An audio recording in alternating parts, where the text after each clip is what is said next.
जरा इस सीन को ध्यान से देखो। अगर तुम नॉर्मली देखोगे तो तुम्हें लगेगा कि ये फाइट सही चल रही है, मजा आ रहा है। बट जब मैंने इस फाइट को ध्यान से देखा, मुझे एक बहुत ही अजीब सी चीज दिखी। अगर तुम इस रॉड को देखोगे तो ये ऊपर नीचे दोनों जगह से कट चुकी है, बट फिर भी सैंग-ची इसको पकड़ के आराम से घूम पा रहा है। सीजीआई एंड वीएफएक्स तो एक जगह है, पर ये तो बवासीर है। वेल, आज के इस वीडियो में हम ऐसी कुछ सीजीआई मिस्टेक्स को डिस्कस करेंगे जिनको शायद तुमने मिस कर दिया है, तो इस वीडियो को प्लीज एंड तक जरूर देखना। अब एवेंजर्स एंड गेम जितनी मैसिव मूवी जिसे इतनी परफेक्टली बनाया गया था, उसमें भी एक ऐसी सीजीआई मिस्टेक है जिसपे आई एम डेफिनेटली श्योर कि तुमने ध्यान नहीं दिया होगा। मैं बात कर रहा हूँ इस सीन की। अगर तुम इस सीन को ध्यान से देखोगे जहाँ Tony Stark and Pepper Potts एक साथ आके लेजर बीम को फायर करते हैं, तब तुम नोटिस करोगे कि पेपर की लेजर बीम लिटरली किसी क्रिएचर या ऑब्जेक्ट को हिट ही नहीं करती। क्या मतलब था इस सीन का? मार्वल किसी भी क्रिएचर या ऑब्जेक्ट को वहां रख सकता था जिसे पेपर की लेजर बीम हिट करती, बट उन्होंने इस पे ध्यान ही नहीं दिया। एंड जब हम भी इस मूवी को देख रहे थे तो शायद मेरी ही तरह तुमने भी इस मिस्टेक को नोटिस नहीं किया होगा। एंड ये एक नॉर्मल सी बात है, एक 10 सेकंड के सीन में तुम कितने ही चीजों को नोटिस कर लोगे। बाय द वे, चलो आगे बढ़ते हैं। अगर तुम इस सीन में हल्क के पैंट पे ध्यान दो तो तुम नोटिस करोगे कि इस पैंट में कोई टेक्सचर ही नहीं है। ऐसा लग रहा है कि किसी के अंडरवेयर को हल्क के पिछवाड़े पे फोटोशॉप कर दिया है। अब जरा एवेंजर्स मूवी के इस सीन को देखो जहां ब्लैक विडो कुछ गुंडों से फाइट कर रही होती है, एंड ड्यूरिंग दिस फाइट वो कुछ ऐसा कर देती है जिसकी वजह से मेरा दिमाग हिल जाता है। वो लिटरली अपने बालों से एक गुंडे को बेहोश कर देती है। क्या सेंस है? कोई सेंस है इस बात का? ऑब्वियसली हमने इस सीन को भी नोटिस नहीं किया था। अब भले ही ये एक सीजीआई मिस्टेक नहीं है, बट इस वीडियो में इस मोमेंट को कंसीडर करना बनता था यार। अब तुम जेन्युइनली मेरे एक क्वेश्चन का आंसर दो। क्या कभी तुमने बैकग्राउंड फाइट्स पे ध्यान दिया है जो कि मेन कैरेक्टर्स के पीछे चल रही होती हैं? वेल, इन बैकग्राउंड सीन्स में ऐसी कई सारी चीजें चल रही होती हैं जिनका कोई भी सेंस नहीं बनता। अब तुम Antman and the Wasp Quantumania के इस सीन को ही देख लो। ये हेलमेट वाला बंदा एक क्रिएचर को शूट करता है, बट उसके गन में से कुछ निकलता ही नहीं है, बट फिर भी वो क्रिएचर रिएक्ट करता है, नीचे भी गिर जाता है। क्या मैं पागल हूँ कि मुझे ही ऐसे सीन्स दिखते हैं? अगर मेरे जैसे नॉर्मली देखने वाले बंदे को ऐसी मिस्टेक्स दिख जा रही हैं, तब मेरे माइंड में सिर्फ एक ही सवाल आता है कि ये सीन जब आर्टिस्ट से सुपरवाइजर तक, केविन फाइगी तक, डिज्नी के सुपीरियर एडिटर्स तक गया था, तो क्या किसी ने भी ये चीज नोटिस नहीं की? वेल, इस चीज को लेके क्लियर पॉइंट यही है कि हम बैकग्राउंड में क्या चल रहा है इस पे ध्यान देते ही नहीं है। ये बंदे जो बैकग्राउंड में फाइट कर रहे हैं, इनके फाइट्स में ना ही कोई इमोशंस हैं, ना ही कोई पेन है, सिर्फ एक चीज है जो कि है फेकनेस। अगर सच बताऊं तो इन बैकग्राउंड सीन्स पे ना ही हम ध्यान देते हैं, ना ही मार्वल। एंड अगर तुम्हें लग रहा है कि सिर्फ बैकग्राउंड में ही फालतू चीजें चल रही हैं, मेन कैरेक्टर्स ही सीजीआई में इतना बुरा हकते हैं कि पीछे देखने का मन ही नहीं करता। अब अगर तुम कैसी के रनिंग स्टाइल को ध्यान से देखोगे तो तुम क्लियरली नोटिस कर सकते हो कि कितना ज्यादा फेक दिख रहा है। ऐसी रनिंग स्टाइल में डीसी के फ्लैश मूवी से एक्सपेक्ट कर सकता हूं, बट एक मार्वल की मूवी जिसमें अच्छा खासा पैसा लगा है, उसमें ऐसी मिस्टेक्स करना वैलिड नहीं है। अगर तुम इस रनिंग स्टाइल को एंटमैन के रनिंग स्टाइल से कंपेयर करोगे जो कि हमने उसकी पहली मूवी में देखा था, तो तुम्हें डिफरेंस क्लियरली दिखेंगे। एंटमैन के रनिंग सीन में हम क्लियरली उसके वेट को फील कर सकते हैं, एंड दूसरी तरफ अगर हम कैसी के रनिंग सीन को देखें तो कोई वेट फील ही नहीं होता। ऐसा लग रहा है कि वो हवा में फ्लोट कर रही है। एंड ये मिस्टेक्स यहाँ खत्म नहीं होती। अगले ही सीन में कैसी को पहली बार एक सुपर हीरो सूट में दिखाया जाता है, तुम खुद देखो।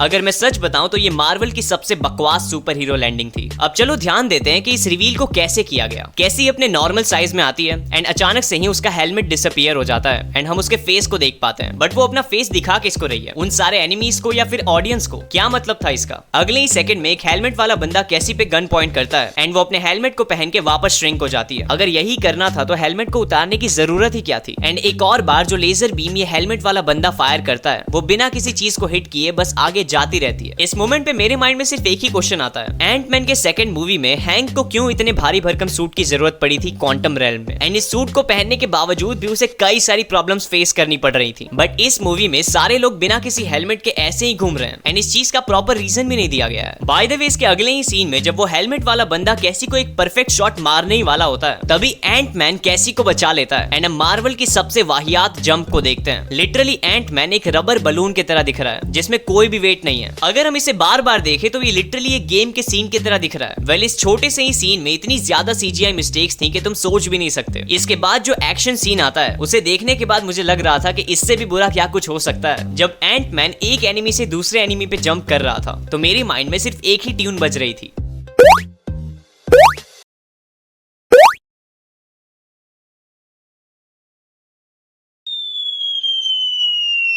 इस सीन के इतने बकवास होने का सिर्फ एक ही रीजन है कि मार्वल वाले एक ही साथ कई सारे मूवीज एंड शोज पे काम कर रहे हैं एंड इसी वजह से क्वालिटी चेक करने का कोई टाइम ही नहीं बचता। वेल ये CGI मिस्टेक्स यहाँ खत्म नहीं होती, अभी भी कई सारे मोमेंट्स हैं जिन्हें हमने डिस्कस ही नहीं किया है, जैसे डॉक्टर स्ट्रेंज की तीसरी आंख जो कि कितनी ज्यादा फेक दिख रही है, थॉर लव एंड थंडर में एलेक्स का ये फ्लोटिंग हेड वाला सीन, ब्लैक विडो में येलेना का ये ब्लास्ट वाला सीन, जिसे देखने के बाद यही लगता है कि मार्वल वाले क्वालिटी में कितना ज्यादा कॉम्प्रोमाइज कर रहे हैं। ऑब्वियसली हम ज्यादा से ज्यादा मार्वल मूवीज देखना चाहते हैं बट एक प्रॉपर क्वालिटी के साथ जो कि हम इजीली MCU से एक्सपेक्ट कर सकते हैं। वेल इस टॉपिक को यहीं खत्म करते हैं। अगर वीडियो अच्छी लगी हो तो लाइक कर देना, चैनल पे न्यू हो तो सब्सक्राइब कर देना एंड बेल नोटिफिकेशन को भी ऑल पे सेट कर देना ताकि मैं जब भी वीडियोस अपलोड करूं तुम्हारे तक उनकी नोटिफिकेशंस पहुंच जाए। Find the point of emergence.